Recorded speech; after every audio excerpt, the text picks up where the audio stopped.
If you're having trouble with your electric fence, particularly if it's not performing as you expected, it might well just be a bad earth. Now that's commonly said, but how do you test it? Well, today I'm going to look at a couple of easy ways to test if your earth is causing you problems with your electric fence, and then I'm going to show you a couple of easy ways to fix it permanently. Let's start out with some basic theory on earthing to make sure that you've got it set up right before we start troubleshooting. For every 15 stored joules of energy in your energizer, you should have 3 of these 1.8 metre galvanised earth stakes, all connected by a single earth lead. Don't have joins in it, and use the correct clamps to make sure that you don't get ants and corrosion mucking up your connection and diminishing your earth over time. And added to that, your earths need to be 4 metres apart because they've all got a sphere of activity, and if you put them right next to each other, you may as well not have an extra earth at all. So with large energizers, the number of earths you need starts to add up. The answer's the Super Earth Kit. Made from bentonite, clay and salt, it increases the electrical conductivity of the earth, eliminating the need for 2 out of every 3 earth stakes. They cost a bit more than a steel post, but they're 3 times as effective and easier to install. And for large units, it means you don't have 100 metres of fence line, all with your earths hanging off it. Installing the Super Earth Kit is relatively easy.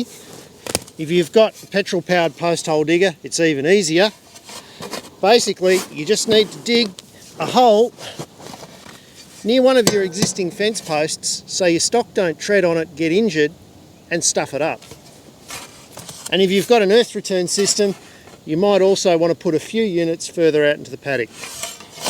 Inside your Super Earth Kit, you get a steel rod and you get your bentonite, clay and salt mix. We're also going to use the packaging as part of the final product in the ground, so you don't throw anything away.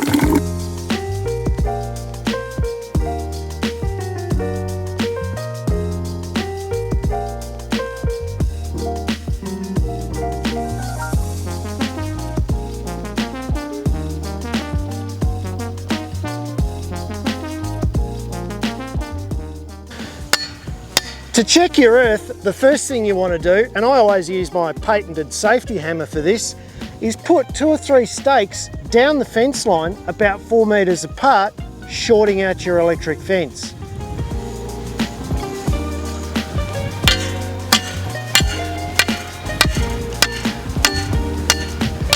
Make sure your fence is safely turned off while you do this, and then turn it back on again to test your earths. Oh, what's this doing turned off? Now that we've shorted out the fence, we use our fault finder to see if there's actually a problem with the earth stakes. So I'll insert the earth for the fault finder a fair and reasonable distance away from the earth stake, and then attach the fault finder to the earth stake. Now I should be reading only between 0.2 and 0.3 kilovolts at the earth stake. If I'm reading more than 0.5 kilovolts, it means that there's not enough earth stakes, or there's some problem with the earth stakes that's causing the electric fence to push back through the fault finder.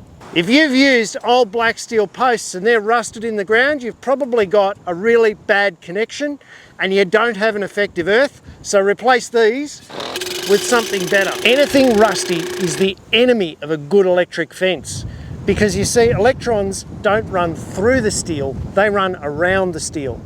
So pitted, rusty surfaces create a huge amount of resistance and lower the performance of your fence. The first thing that you should do is get rid of anything rusty, particularly if it's involved in your earth. The next tip might surprise you.